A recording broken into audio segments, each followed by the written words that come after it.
सो हमें हमारे इस पार्ट की स्टार्टिंग में एग्जैक्टली वही सीन से होती है। यहाँ पे मिराज सिटी का सीन दिखाया जाता है जहाँ चारों तरफ आग लगी हुई थी और इसी के बीच से जो योशी की है वो यहाँ पे वांग चेन की फिक्र में तेजी से उसे रेस्क्यू करने के लिए पड़ रही थी। और यहाँ पे जो वाटर टाइप का वो जो आम था वो आ जाता है, आते साथ ही इसका रास्ता रोकने लगता है, जिसपे योशी किसे कहने लगती है कि बेहतर यही होगा कि अगर जिंदा रहना चाहते तो मेरे रास्ते से हट जाओ। जैसे वो बंदा फिर भी नहीं हटता, आप यहाँ पे योशी की सटक जाती है और वो उसे अपने सक्शन फोर्स से हवा में उठा लेती है, साथ ही उसकी सारी एनर्जी को ड्रेन करते हुए कहने लगती है कि एक बात कान खोल के सुन लो, तुम्हें मिराज सिटी के अंदर जो मर्जी करना है करते रहो, लेकिन मैं योशी की अगर मैं अपना माइंड सेट कर लूं ना किसी चीज के ऊपर, तुम तो क्या मेरा भाई भी फिर मुझे रोक नहीं सकता। अगर तुम जिंदा रहना चाहते हो, आखिरी बार कह रही हूँ, दोबारा मेरे रास्ते में आना मत। ये कहते हुए वो उसे दूर पटक देती है। अब तभी सीन शिफ्ट होता है और हमें हुआन हाई और त्यान वू के बैटल का सीन दिखाया जाता है, जहाँ त्यान वू के ऊपर हुआन हाई ने एक स्वॉर्ड अटैक किया था जिसके चलते उसके फेस पे कट लग जाता है। और तभी त्यान वू यहाँ पे स्वॉर्ड फॉर्मेशन का एक्टिवेट करते हुए एक बहुत सा जायंट सा फ्लैश अटैक उसके ऊपर कर देता है। हुआन हाई इससे बच तो जाता है, लेकिन उसके जो पुराने जख्म थे ना वो ताजा होने लगते हैं, जिसके चलते वो खून की उल्टियां कर रहा था। अब ये चीज देखकर त्यान वो कहने लगता है इसके पुराने जख्म ताजा हो चुके हैं, जिसका मतलब ये है कि अब इसे मरने से कोई भी नहीं रोक सकता, तुम चाहे लाख कोशिश कर लो फिर भी। ये हुआन हाई, मैं तुम्हें बस इतना ही कहूंगा कि तुम हीरो बनने से कुछ भी हासिल नहीं कर सकते,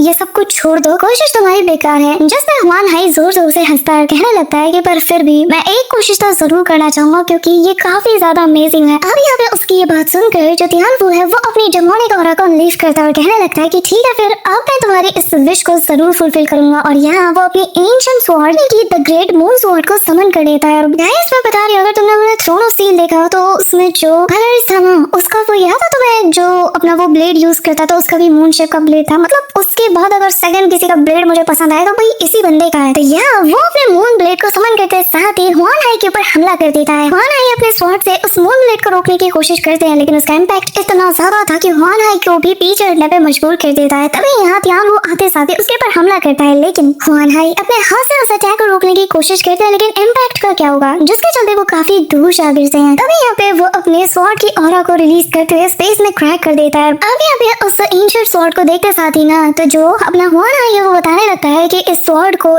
तुम्हारे हाथ में देखकर ना मुझे बहुत बुरा लग रहा है। इस तरह स्पेस के अंदर जो उसने क्रैक किया था ना वहाँ से एक पोर्टल ओपन होता है, जो कि एक ऐसा रियलम का पोर्टल था जिसके अंदर से एक एक करके जो डेमोनिक बीस्ट है ना वो बाहर आने लगते हैं। अब यहाँ पे जो पहला डेमोनिक बीस्ट आता है वो आते साथ हुआन हाई के ऊपर हमला कर देता है। अब हुआन हाई इससे डील कर ही रहा था कि क्या वो इमीडिएटली एक पे एक फ्री वाला ऑफर अप्लाई कर देता है, व्हिच मींस कि दूसरा बीस्ट भी आते साथ ही उसके ऊपर टूट पड़ता है। अब यहाँ हुआन हाई के लिए ना सिचुएशन थोड़ी सी टाइट हो जाती है, क्योंकि ऐसी सिचुएशन जब वो हेवीली इंजर्ड हो अंदर से, ऐसे सिचुएशन में दो पावरफुल बीस्ट से डील कर पाना बहुत ही ज्यादा मुश्किल है। बट सडनली यहाँ पे जैसे ही दूसरा बीस्ट उसके ऊपर हमला करता है ना तो वो अपने आसपास एक एनर्जी बॉल से खुद को कवर कर लेता है। अब यहाँ ये जो दो बीस्ट थे ये तो भाई इसे डॉज बॉल की तरह खेलना शुरू कर देते हैं, पर ये से मारता है दूसरी बार वो, और भाई इनके पीछे कैच का खेल इतनी देर तक चलता रहता है कि हुआन हाई फाइनली मौका देखते साथ ही एक तगड़ा वाला स्लैश अटैक कर देता है, जिसे देखते साथ ही त्यान वू को बताने लगता है the wave of soaring mad blade, जो कि 15 साल पहले अपीयर हुआ था और आज फिर से मेरे सामने इस रात को अपीयर हुआ है। मानना पड़ेगा क्या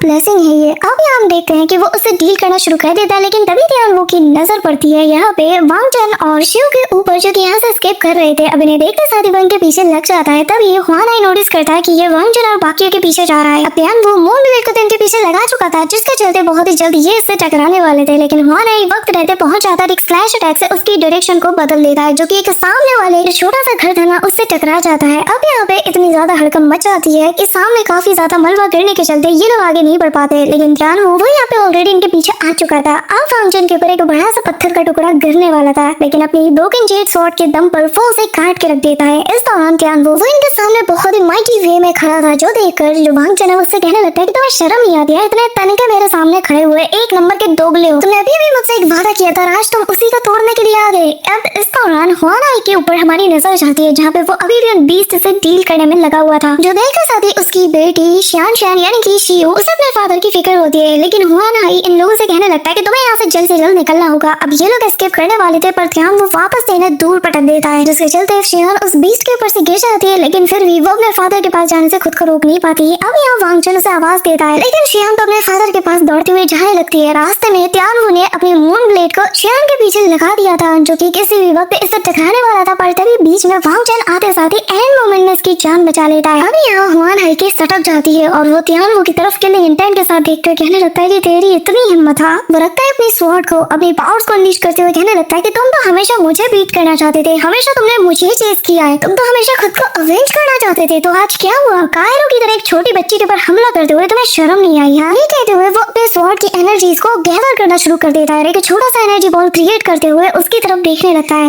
नीच कैसे गिर सकते हो? आखिर कैसे? जूलिंग के क्या तुम इतने ज्यादा पालतू हो चुके हो कि तुम अपने सारे उसूलों से मुंह फेर रहे हो? उस एनर्जी बॉल को देखते साथ ही तियानवू वो समझ जाता है, उसकी आंखें भी काफी ज्यादा टेंस हो जाते हैं। वो कहने लगता है कि टाइडल आर्ट। अब यहाँ पे हुआन हाई पूरी तरीके से पागल हो चुका था। वो इस टाइडल आर्ट की फुल पावर को अनलीश कर देता है, जिसके चलते यहाँ पर एनर्जी का इतना बड़ा वॉर्टेक्स क्रिएट होता है, जो कि धीरे धीरे करके एक टॉर्नेडो का शेप ले रही थी और ये इतनी ज्यादा मैसिव थी कि सीधा आसमानों से जैसे जा टकरा रही हो। अब यहाँ पे धीरे धीरे करके ये पूरा वेव क्रिएट हो चुका था। इस दौरान हम इस बड़े से टॉर्नेडो के बीच में हुआन हाई को भी देख पाते हैं, जिसके आसपास जो तियानवू के ड्रैगन्स थे ना, यानी कि डेमोनिक बीस्ट, वो भी नजर आते हैं। ब्रदर हुआन हाई उसे ललकारते हुए कहने लगता है कि तियानवू तेरे में दम है, तेरे में अगर गट्स है तो आप मुझसे फाइट कर, मैं तुझे चैलेंज करता हूँ। अब ये सुनकर तो तियानवू भी बहुत ज्यादा एक्साइटेड हो जाता है और हवा में जंप करते हुए कहने लगता है कि हाँ, यही चीज तो मैं चाहता था तुमसे। अभी हम देखते हैं कि दोनों के बीच में एक एपिक क्लैश होना शुरू हो जाता है, जहाँ मून ब्लेड के जरिए से तियानवू हुआन हाई के ऊपर हमला कर देता है, लेकिन उसके मून ब्लेड को ठिकाने लगाते हुए हुआन हाई भी उसे जबरदस्त टक्कर देता है, इतना ज्यादा कि दूर से ही इनके बीच का ये एपिक क्लैश देखने को मिल रहा था और एनर्जी का इम्पैक्ट कोने कोने पे फैल रहा था। अभी हम नीचे जो वांग चेन और जो शियान है वो उसे देख पाते हैं। वांग चेन समझ आता है कि इस मौके का फायदा उठाकर हमें यहाँ से निकलना होगा, तो वो यहाँ पे अपने फ्लाइंग बीस्ट को सीटी बजाकर इशारा करता है। बस फिर क्या वो बीस्ट आता है इन्हें पिक करने के लिए, लेकिन शियान तो यहाँ से जाने का नाम नहीं लेती। वो कहने लगती है कि प्लीज हम यहाँ से नहीं जा सकते, मेरे फादर अभी भी ऊपर लड़ रहे हैं, मैं उन्हें छोड़ के नहीं जा सकती, प्लीज मेरी मदद करो, मेरे फादर की मदद करो। यहाँ वांग चेन उसकी बात सुनकर उसके सामने बैठते हुए कहने लगता है कि शियान मेरी बात सुनो, हमारे फादर ने अगर अपनी जान अपना सब कुछ रिस्क में डाला है तो सिर्फ इसलिए ताकि तुम जिंदा रह सको, तुम यहाँ से सरवाइव करके बाहर जा सको। क्या तुम ये चाहती हो कि तुम्हारी जिद के चलते उनकी मेहनत बर्बाद हो जाए? हम उनके सैक्रिफाइस को ऐसे ही जाया होने नहीं दे सकते, हमें यहाँ से निकलना होगा। चिंता मत कर, मैं तुमसे वादा करता हूँ कि वो सही सलामत हमारे सामने हाजिर होंगे, और उससे पहले मैं तुम्हें सही सलामत यहाँ से निकाल के रहूंगा। तुम जानती हो ना कि हम सभी लोग यहाँ पे लड़कर ऐसे मर नहीं सकते, फिर तो कोई फायदा ही नहीं इस बैटल का, कोई सैक्रिफाइस का। हमें यहाँ से निकलना होगा शियान। यहाँ पर शियान उसकी सारी बात समझ तो रही थी, लेकिन तभी वांग चेन से कहने लगता है कि मैंने तुम्हारे फादर से प्रॉमिस किया है कि मैं तुम सभी को यहाँ से सेफली ले जाऊंगा, तो तुम्हें मेरा साथ देना होगा। शियान हम यहाँ पे फाइट करके मर नहीं सकते, स्पेशली तुम